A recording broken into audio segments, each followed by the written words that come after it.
respected judges,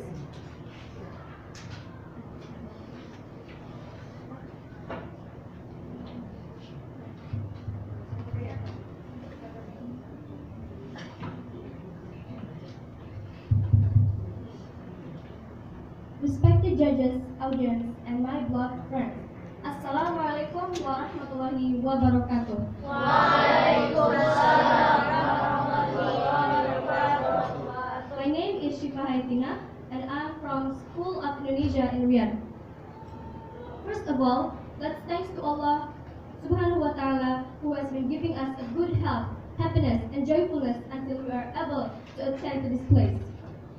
In this occasion, please kindly allow me to deliver my speech of sermon under the title "The Urgency of Sense of Tolerance in Diversity." Dear audience, the word of tolerance is quite familiar to all of us. However, do you know what is the definition of tolerance? Well, here. Tolerance can be defined as a fair and objective attitude towards those whose lifestyle, religion, and tribes and race are different from yours. Based on the definition, the word of tolerance will be including the meaning of sense of empathy, respect, and paying homage to others. Dear audience, can you imagine if there is no tolerance in this world? In this case, I will try to portray tolerance in our beloved country, Indonesia. As we know, Indonesia has a lot of cultural, tribes, races, languages, and even religions. I believe that you are familiar with the song. Dari Sabang sampai Merauke, berjajar pulau-pulau, sambung menyambung menjadi satu, itulah Indonesia. Yeah, that's right from Sabah until Merauke. We can live together in harmonious condition. It's because we have tolerance. The people in Indonesia realize that tolerance is very important and urgent. If there is no tolerance, Indonesia will be chaotic, or even more, civil war can be happening.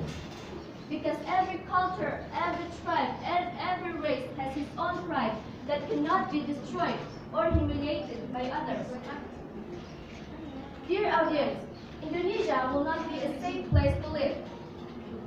The prejudice, skepticism, and mistrust will be everywhere, and those will lead us to the unstable nation. Then, people in Indonesia will be suffered. They are hard to trust to their leader.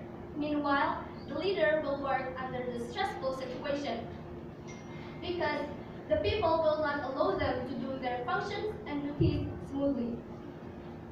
To prevent this bad situation and to reach and to own this sense of tolerance, there are three things to do. First is starting from ourselves. Second is starting from the very small thing. And the third one is starting from now on. So, dear audience, now what can we do for this? I will give you two examples. My first example is queuing or making a line, especially when we will enter a place or a bank teller. We are not allowed to skip the queue or the line. We have to stand behind the last person in the line. Or, if we are the officer, we have to prohibit a person who, with no good reason, wants to skip the line. Second example is, as you had seen on the news that some weeks ago, our city, Jakarta, was suffering with the flood. That you are watching on television or information media. There are a lot of people who are very sad and miserable because resulted from the damaged properties and they're losing their belongings, and moreover, they're losing their families and found dead. So dear audience, what can we do for this? Of course, there will be so many things that we can do. First, we have to pray to Allah Subhanahu wa Ta'ala, may He will give them the patience. And the second one is, we can help them by donating them food, clothes, and medicines, and so on. But you know, something that what you should underline from those illustrations, like queuing or helping people, that is, we help and administer them without differing their religion, culture, tribe, and race. From my illustration, we already do simple things.